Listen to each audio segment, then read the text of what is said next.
Robert Garcia with Nuke the Fridge. I'm with the costume designers for the Incredibles 2. Ladies, can you introduce yourself for me? My name is Bryn Imagire. I'm Fran Kalau. So we just came from a really, really insightful presentation. And what I liked the most about her, what really stood out, was the statement that costume designing for animation is no different than for live action. So my question is, what kind of materials did you work with when designing the costumes for Incredibles 2? So we took a lot of inspiration from the time period, 1950s and 60s.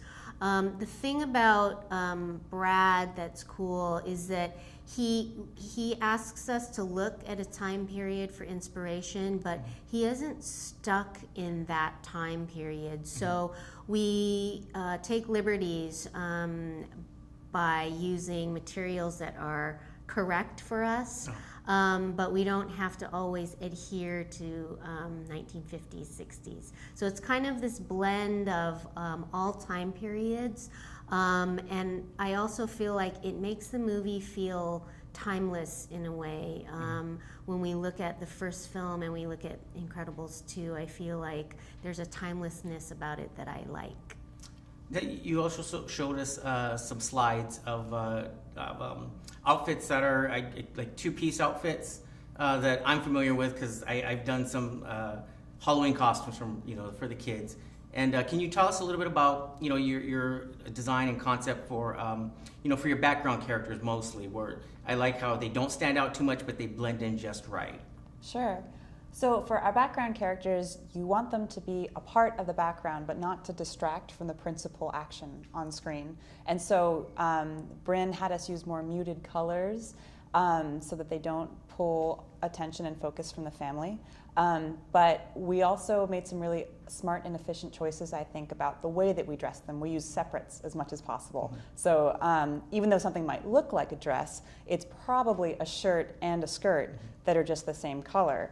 And when we do that, you can use that same shirt with different pants or that same skirt with a whole bunch of different tops, and you have a lot more combinations of outfits.